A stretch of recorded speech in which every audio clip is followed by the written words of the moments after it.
Hello friends, welcome back to my channel. இன்றைக்கி இந்த வீடியோவில் நம்ம என்ன பார்க்க போகிறோன்னு பார்த்தீங்கன்னா, நான் ரொம்ப நாளாக இதை பற்றின ஒரு டீட்டெயில் வீடியோ கொடுக்கணும் அப்படின்னு நினச்சிட்டு இருந்தேன். ஏன்னா நிறைய நம்ம ஸ்டூடெண்ட்ஸ்க்கே இந்த டவுட் வந்து இருக்குது. என்ன தான் நம்ம வந்து வாய்ஸாவோ ஓரளவு சொன்னால் அவங்களுக்கு வந்து புரியல. சரி, டீட்டெயிலாக இது ஒரு வீடியோ கொடுக்கணும் அப்படின்னு நினச்சிட்டு இருந்தேன். பட் அதுக்கான பர்ஃபெக்டான டைமிங் வந்து இன்றைக்கி தான் வந்திருக்குன்னு நினைக்கிறேன். என்ன அப்படின்னு கேட்டிங்கன்னா, ஆரி ஒர்க்கில் எந்தாவது ஒரு டிசைன் வந்து கஸ்டமர் நம்மக்கிட்ட கொண்டு வராங்கன்னா, கரெக்டாக அந்த டிசைன் எப்படி கஸ்டமர் கொண்டு வந்திருக்காங்களோ அதே பர்ஃபெக்ஷன் வந்து அப்படியே ஃபினிஷ் பண்ணி கொடுத்துருவாங்க. அதில் ஒன்றுமே ப்ராப்ளம் கிடையாது. அதில் என்னென்ன மெட்டீரியல் யூஸ் பண்ணியிருக்காங்க, எப்படி ஸ்டிச் வந்து ஃபினிஷ் பண்ணியிருக்காங்க எல்லாமே பார்த்து அதே மாதிரி ஒர்க் பண்ணி கொடுத்துருவாங்க. பட் ஆனால் அதுக்கு எப்படி ரேட் ஃபிக்ஸ் பண்ணுறது அப்படின்னு சொல்லி நிறைய பேருக்கு தெரியாது. ஸோ அதுக்காக வேண்டி அவங்க என்ன பண்ணுவாங்க, ஒன்று கிளாஸ் முடிச்சிருந்தாங்கன்னா அந்த கிளாஸ் முடித்தவங்ககிட்ட, அதாவது அவங்களோட டீச்சர்கிட்ட கேட்பாங்க. அப்படி இல்லைன்னா டெய்லர்கிட்ட கேட்பாங்க. இல்லை அவங்க வீட்டு பக்கத்தில் யாரோ ஆரி ஒர்க் பண்ணுறாங்கன்னா ஸோ அவங்கக்கிட்ட போய் கேட்பாங்க. ஸோ இப்படி யாராவது ஒருத்தரோட ஹெல்ப்பில் தான் அவங்க வந்து ரேட் இத்தனால ஃபிக்ஸ் பண்ணிகிட்டு இருந்திருப்பாங்க.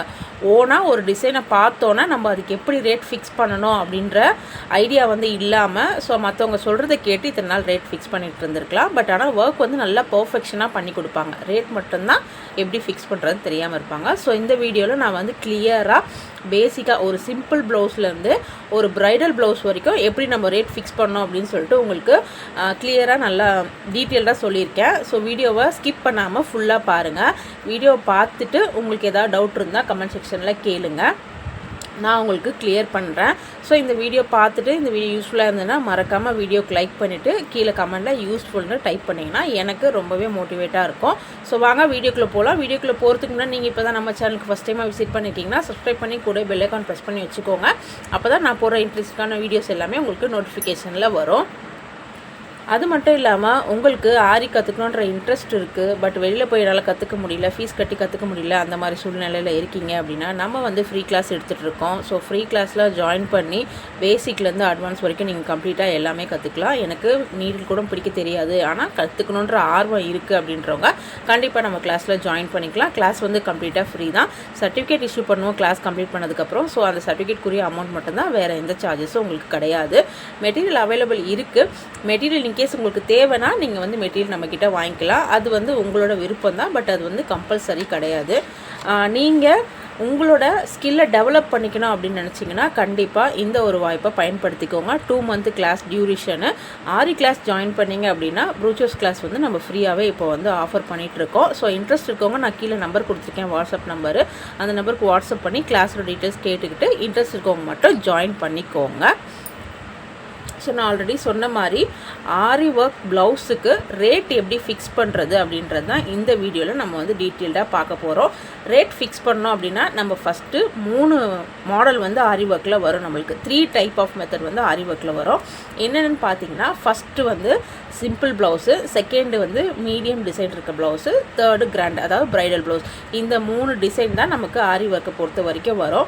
இந்த 3த்துக்கு தான் நம்ம எப்படி ஃபிக்ஸ் பண்ண போகிறோம் அப்படின்னு பார்க்க போகிறோம். ஸோ ஃபஸ்ட்டு சிம்பிள்னா என்ன, மீடியம் ஒர்க்னா என்ன, கிராண்ட் ஒர்க்னா என்னன்னு கூட நிறைய பேருக்கு தெரியாமல் இருக்கலாம். ஸோ நான் அதையும் வந்து ஒரு சின்ன குட்டி இன்ஃபர்மேஷனாக உங்களுக்கு கொடுக்குறேன், டீட்டெயில்டாக ஒரு ட்ரா பண்ணி வச்சு. ஸோ அதை வச்சு உங்களுக்கு ஈஸியாக புரியும்னு நினைக்கிறேன். ஃபஸ்ட்டு பார்த்திங்கன்னா இது சிம்பிள் ப்ளவுஸு. ஸோ சிம்பிள் ப்ளவுஸ்ன்னு பார்த்திங்கன்னா இந்த back neck, front neck, sleeve part 2 sleeve, அதில் நீங்கள் இந்த 1/2 இன்ச்சுக்கு மட்டும் ஒர்க் இருக்க மாதிரி பண்ணணும். இந்த 1/2 இன்ச் நான் வந்து மார்க் பண்ணியிருக்கேன் இல்லையா, ஸோ இதே 1/2 இன்ச் வந்து ஃப்ரண்ட் நெக்குக்கும் வரணும். இதே 1/2 இன்ச் வந்து இங்கே ஸ்லீவ் பார்ட்டுக்கும் 2 ஸ்லீவுக்கும் ஸோ இதே 1/2 இன்ச் வரணும். அப்படி வந்தது அப்படின்னா இதுதான் சிம்பிள் ஒர்க் இருக்க ப்ளவுஸ் நெக்கு. இதுதான் நம்மளோட ஃபஸ்ட்டு பேட்டர்னு. செகண்ட் பேட்டர்ன் பார்த்திங்கன்னா மீடியம் டிசைன் இருக்க மாதிரி. ஸோ இதுக்கு என்னன்னு பார்த்தீங்கன்னா, இங்கே 1/2 இன்ச் கால்குலேட் பண்ணல, இது வந்து ஃபஸ்ட்டு பேட்டர்னு. செகண்ட் பேட்டர்னுக்கு 1.5 இன்ச்சு, அதாவது 1.5 இன்ச்சு இருக்கணும். பேக் நெக்கில் 1.5 இன்ச்சு. அதே டிசைன் வந்து ஃப்ரண்ட் நெக்குக்கும் வர மாதிரி இருக்கணும். ஸோ ஸ்லீவ்லேயும் அதே வரணும், 2 ஸ்லீவுக்கும். ஸோ அங்கங்கே வந்து புட்டா டிசைன் ஏதாவது கொடுக்க சொன்னாங்க அப்படின்னா நம்ம வந்து கொடுத்துக்கலாம். அது வந்து பேக் நெக்கு கொடுக்கறதா இருந்தாலும் கொடுக்கலாம், அது வந்து கஸ்டமர் பொறுத்து. ஸோ அப்படி கொடுத்தாலும் அதுவும் வந்து நம்மளுக்கு மீடியம் டிசைனில் தான் வரும் உங்களுக்கு. ஸோ 1.5 இன்ச் வந்து பேக் நெக்கு, ஃப்ரண்ட் நெக்கு, அதே ஸ்லீவ்லேயும் வரும், 2 ஸ்லீவ்லேயும் ஸோ அங்கங்கே வந்து புட்டா டிசைன் வந்து நீங்கள் கொடுக்குற மாதிரி இருக்கும். இதுதான் வந்து மீடியம் டிசைன் இருக்குது. ஸோ தேர்ட் வந்து ப்ரைடல் ப்ளவுஸு. இது வந்து நம்ம எல்லாருக்கும் தெரியும் ஃபுல் ஒர்க் இருக்கணும். கண்டிப்பாக நெக் பேட்டர்னில் பார்த்தீங்கன்னா 2 இன்ச் வரைக்கும் ஒர்க் இருக்கிற மாதிரி கொடுப்பாங்க. அப்படி இல்லைன்னா ஃபுல்லாக ப்ளவுஸ் ஃபுல்லாகவே நமக்கு ஸ்டோனோ இல்லை வாட்டர் ஃபில்லிங் அதாவது த்ரெட் ஒர்க்கோ ஏதாவது இருக்க மாதிரி கொடுப்பாங்க. ஜர்தோசி ஒர்க் எது வேணாலும் இருக்கலாம். ப்ரைடல் ப்ளவுஸ்னமோ அது ரொம்ப ஹெவியாக கிராண்டாக இருக்கும் நம்மளுக்கு. ஸோ அதனால் ஃபுல் ஒர்க் இருந்தால் அது வந்து இந்த கிராண்ட் ப்ளவுஸு. இந்த 3 மெத்தடில் தான் நம்ம வந்து ப்ரைஸ் ஃபிக்ஸ் பண்ண போகிறோம். ஸோ இப்போ வந்து உங்களுக்கு சிம்பிள்னா என்ன, மீடியம்னா என்ன, கிராண்ட் ஒர்க்னா என்ன அப்படின்றது டீட்டெயிலாக புரிஞ்சிருக்கும். ஸோ இதுதான் இந்த 3 மெத்தடில் தான் நம்ம வந்து ப்ரைஸ் வந்து ஃபிக்ஸ் பண்ணணும். சிம்பிள் ஒர்க்னா இப்படி இருக்கும், மீடியம் ஒர்க்னா இந்த மாதிரி இருக்கும், கிராண்ட் ஒர்க்னா இந்த மாதிரி இருக்கும். ஸோ இப்போ இதுக்கு நம்ம எந்த மெத்தடில் ப்ரைஸ் ஃபிக்ஸ் பண்ணணும் அப்படின்னு பார்த்தீங்கன்னா,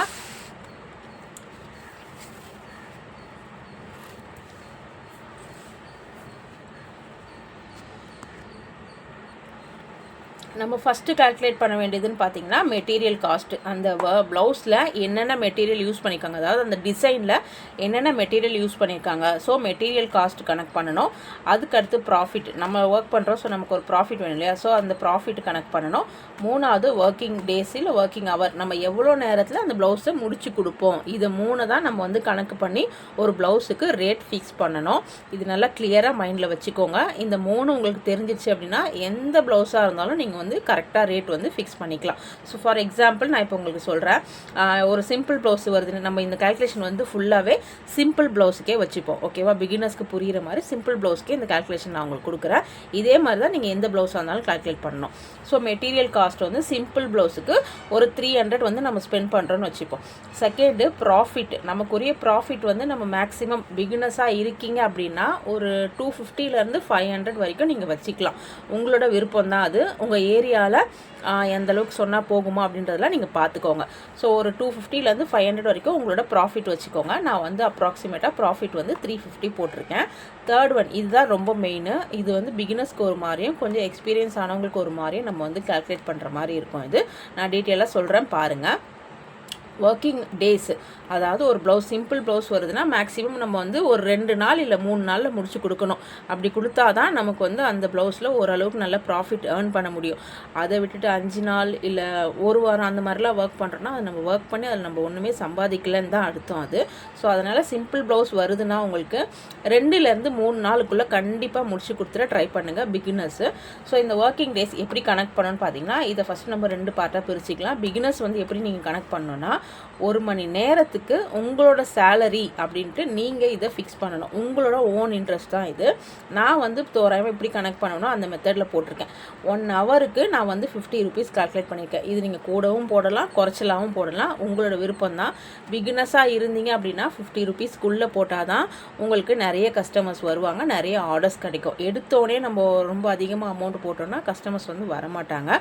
ஸோ அதனால் பிகினர்ஸாக இருக்கீங்கன்னா 1 மணி நேரத்துக்கு கண்டிப்பாக நீங்கள் 50 ரூபாய்க்குள்ளே போட்டால் நல்லாவே உங்களுக்கு ஆர்டர்ஸ் கிடைக்கும்.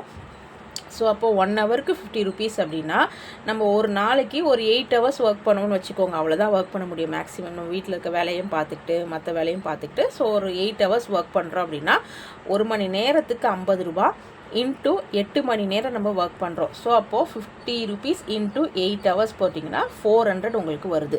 ஸோ 50 ருபீஸ் இன்ட்டு 8 400 வருது. ஸோ ப்ளவுஸ் ஃபினிஷ் பண்ணி கொடுக்க நமக்கு மொத்தமாக ஒரு 2 டேஸ் ஆகுதுன்னு வச்சுக்கோங்க. 2 டேஸ்னால் அப்போது 8 × 8 16 ஹவர்ஸ், 16 மணி நேரம் ஆகுது நம்மளுக்கு ஒரு ப்ளவுஸ் முடிச்சு கொடுக்கறதுக்கு. அப்போது அதோட காஸ்ட் பார்த்திங்கன்னா 800. ஓகே, புரியுதுங்களா உங்களுக்கு? ஒரு நாளைக்கு நம்ம எத்தனை மணி நேரம் வேலை பார்க்குறோம் அப்படின்றத கனெக்ட் பண்ணிக்கோங்க. அப்போ மொத்தமாக எத்தனை நாளில் முடிச்சு கொடுக்குறோம் அப்படின்றத கனெக்ட் பண்ணிங்கன்னா உங்களுக்கு இந்த ஒர்க்கிங் டேஸோட காஸ்ட் வந்து தெரிஞ்சிடும். இங்கே நான் வந்து எம்டியாக விட்டுருக்கேன் பாருங்கள். ஸோ இந்த ஒர்க்கிங் டேஸோட காஸ்ட் வந்து இந்த மாதிரி நீங்கள் கால்குலேட் பண்ணிங்கன்னா தெரிஞ்சிடும் உங்களுக்கு. ஸோ இது ஃபஸ்ட்டு ஸ்டார்டிங்கில் நீங்கள் புரிஞ்சிக்கிறதுக்காக தான் நான் வந்து இவ்வளோ டீட்டெயிலாக கொடுத்துருக்கேன். நீங்கள் ஒரு 3 ப்ளவுஸ் 4 ப்ளவுஸ் போட்டிங்கன்னா உங்களுக்கு ஆட்டோமேட்டிக்காக இந்த கால்குலேஷன்லாம் இல்லாமலே ப்ளவுஸை பார்த்தோன்னே உங்களுக்கு புரிஞ்சிடும். ஸோ இது வந்து பிகினர்ஸாக இருந்தால் நீங்கள் இந்த மாதிரி போடுங்க. இதுவே ஒரு எக்ஸ்பீரியன்ஸான பர்சன் அப்படின்னா அவங்க வந்து சீக்கிரமாக முடிச்சு கொடுத்துடலாம், இல்லை ஃபாஸ்ட்டாக முடிக்கலாம், அந்த மாதிரி எப்படி வேணாலும் இருக்கலாம் அவங்களுக்கு. ஸோ அப்படி பார்த்திங்கன்னா அவங்க கொஞ்சம் காஸ்ட் அதிகமாக தான் வச்சுருப்பாங்க. ஏன்னா அவங்க எக்ஸ்பீரியன்ஸு ஃபினிஷிங் நல்லாயிருக்கும் அவங்களுக்கு. அந்த மாதிரி நிறைய வித்தியாசங்கள் இருக்கும் பிகினர்ஸுக்கும் கொஞ்சம் எக்ஸ்பீரியன்ஸ் ஆன பர்சனுக்கும். ஸோ எக்ஸ்பீரியன்ஸ் ஆன பர்சன் அப்படின்னா அவங்க 1 ஹவருக்கு 70 ருபீஸ் கால்குலேட் பண்ணுறாங்கன்னா அதே தான் ஒரு நாளைக்கு 8 மணி நேரம் ஒர்க் பண்ணுறாங்கன்னா 70 × 8 560 ஆகுது. ஸோ 2 டேஸில் முடிச்சு கொடுக்குறாங்கன்னா அந்த 16 ஹவர்ஸ் 16 மணி நேரத்துக்கு அவங்களுக்கு 1120 ரூபா ஆகுது. ஸோ இந்த மாதிரி தான் நீங்கள் உங்களோட ஒர்க்கிங் ஹவர்ஸை கால்குலேட் பண்ணிங்கன்னா தான் ஒர்க்கிங் டேஸ் எத்தனை நாளில் முடிச்சு கொடுப்பீங்க, ஒரு மணி நேரத்துக்கு எவ்வளோ உங்களுக்கு வேணும் அப்படின்றது இது நீங்கள் தான் உங்களுக்கு ரேட் நீங்கள் ஃபிக்ஸ் பண்ணிக்கணும். ஸோ இது 3 வச்சு தான் நம்ம வந்து இப்போது ரேட் வந்து கால்குலேட் பண்ண போகிறோம். எப்படின்னு பார்த்தீங்கன்னா மெட்டீரியல் காஸ்ட் நான் மேலேயே உங்களுக்கு சொன்னேன். ஸோ மெட்டீரியல் காஸ்ட் வந்து 300 ஆகுது. ஸோ அதுக்கப்புறம் ப்ராஃபிட் இதுவும் நீங்கள் உங்களுக்கு எவ்வளோ வேணாலும் வச்சுக்கலாம், உங்களோட விருப்பம் தான். நான் வந்து 350 போட்டிருக்கேன். இது வந்து சிம்பிள் ப்ளவுஸ்க்கு இந்த கால்குலேஷன். அப்புறம் ஒர்க்கிங்க்கு வந்து இங்கே நம்மளுக்கு 800 ஆச்சு இல்லையா, ஸோ இந்த காஸ்ட்டு தான் நான் போட்டிருக்கேன். இங்கே 800 போட்டிருக்கேன். ஸோ இது எல்லாத்தையும் மொத்தமாக சேர்த்தா 1450 வருது. 1450 நீங்கள் ரவுண்ட் பண்ணுறதா இருந்தால் 1500 கஸ்டமர்கிட்ட கேட்டு வாங்கிக்கலாம். இல்லை உங்களோட விருப்பம் இன்னும் நீங்கள் கம்மியாக போடணும்னு நினச்சிங்கன்னா கூட கம்மியாக போட்டு வாங்கிக்கலாம், உங்களோட தான். கஸ்டமர் வந்து எதுவும் கேட்குறாங்க, எதுவும் காஸ்ட் கம்மி பண்ண முடியுமா அப்படின்னா ஒரு 50 ருபீஸ் அந்த மாதிரி கம்மி பண்ணி கொடுக்குறதா இருந்தால் கொடுக்கலாம். இல்லை ரேட்டுக்கு பதிலாக நீங்கள் வேறு எதாவது காம்ப்ளிமெண்ட்ரியாக கூட பண்ணி கொடுக்கலாம் கஸ்டமருக்கு, அது நம்மளோட விருப்பம் தான். பட் இந்த மெத்தடில் தான் நீங்கள் வந்து ப்ரைஸ் வந்து எந்த ப்ளவுஸாக இருந்தாலும் இந்த கால்குலேஷனில் தான் நீங்கள் வந்து ப்ரைஸ் ஃபிக்ஸ் பண்ணணும். உங்களுக்கு தெளிவாக புரிஞ்சிருக்கும்னு நினைக்கிறேன். மெயினாக மெட்டீரியலுக்கு எவ்வளோ காஸ்ட் ஆகுன்றதை பாருங்கள். அதுக்கப்புறம் அந்த ப்ளவுஸுக்கு உங்களுக்கு எவ்வளோ ப்ராஃபிட் வேணுன்றதை பாருங்கள்.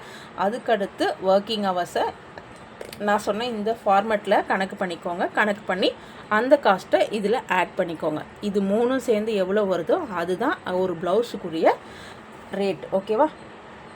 ஸோ ப்ளவுஸோட ரேட் வந்து 1450 வருது. இதை நீங்கள் ரவுண்ட் அப் பண்ணுறதுனாலும் பண்ணிக்கலாம், இல்லை கம்மி பண்ணுறதுனாலும் பண்ணலாம், உங்களோட விருப்பம் தான். ஸோ கம்ப்ளீட்டாக ஒரு ப்ளவுஸுக்கு எப்படி ரேட் ஃபிக்ஸ் பண்ணணும் அப்படின்றது இந்த வீடியோ ஃபுல்லாக பார்த்தீங்கன்னா உங்களுக்கு கண்டிப்பாக தெரிஞ்சிருக்கும். ஸோ இதை தவிர்த்து உங்களுக்கு வேறு ஏதாவது டவுட் இருக்குது அப்படின்னா கீழே கமெண்ட் செக்ஷனில் கேளுங்க, நான் உங்களுக்கு சொல்கிறேன். ஸோ இதே மாதிரி நிறைய டிப்ஸு யூனிக்கான டெக்னிக்லாம் தெரிஞ்சுக்கணும்னு நினச்சிங்கன்னா நம்மளோட கிளாஸில் ஜாயின் பண்ணிக்கோங்க. கீழே நான் நம்பர் கொடுத்துருக்கேன். கிளாஸ் வந்து ஃப்ரீ தான். மார்ச் மந்த்துக்கான ரிஜிஸ்ட்ரேஷன் ஓப்பன் ஆகிடுச்சு. ஸோ ரிஜிஸ்டர் பண்ணணும்னு நினச்சிங்கன்னா இப்போவே உங்களோட சீட்ஸை புக் பண்ணிக்கோங்க. Thank you. Bye.